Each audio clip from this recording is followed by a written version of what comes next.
জামালপুরের সরিষাবাড়িতে দুইটি মসজিদের উন্নয়ন প্রকল্পের কাজ না করে টাকা আত্মসাতের অভিযোগ উঠেছে ঠিকাদার প্রতিষ্ঠানের বিরুদ্ধে।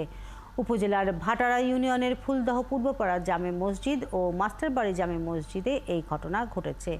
এই ঘটনায় মসজিদ কমিটির সদস্যরা উপজেলা নির্বাহী কর্মকর্তার কাছে লিখিত অভিযোগ করেছেন। সরিষাবাড়ি থেকে সংবাদদাতা মমিনুল ইসলাম কিসমতের তথ্য ছবিতে প্রতিবেদন।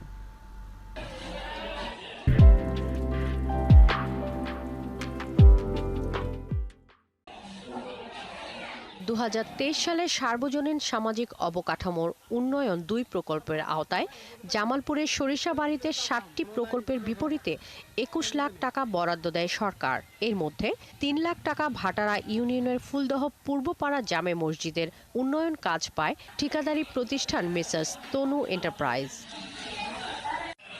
অভিযোগ উঠেছে, কাজ না করে মিথ্যা প্রত্যয়ন দাখিল করে পুরো টাকা তুলে নিয়েছে ঠিকাদারি প্রতিষ্ঠান। পরে মসজিদ কমিটির সাধারণ সম্পাদক জয়নাল আবেদিন উপজেলা নির্বাহী অফিসারের কাছে লিখিত অভিযোগ করেন।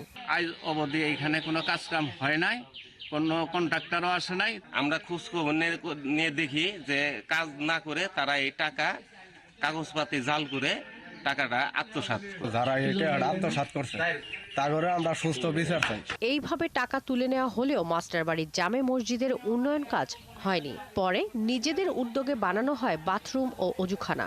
এলাকাবাসী উদ্যোগ নিয়েছে যে তারা নিজেরাই অজুখানা এবং বাথরুম মসজিদ করবে, প্রয়োজন যেহেতু সে অনুপাতে আমরা কাজ শুরু করে দিয়েছি। ঠিকাদারকে সম্পূর্ণ কাজের বিল পরিশোধ করার কথা জানালেও মসজিদের উন্নয়ন কাজ হয়েছে কিনা তা সরেজমিনে গিয়ে দেখেননি বলে স্বীকার করেন এলজিইডির উপজেলা প্রকৌশলী। ফুলদহ পূর্বপাড়া জামে মসজিদের কাজের প্রাক্কালন প্রস্তুত করে কাজ সম্পূর্ণ করা হয় এবং সে মোতাবেক ঠিকাদারি প্রতিষ্ঠানকে বিল প্রদান করা হয়।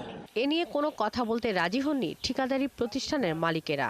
কাজ না করেই মসজিদের অর্থ আত্মসাতে জড়িতদের শাস্তি দাবি করেন গ্রামের মুসল্লিরা। শাকিলা শম্পা, ৭১।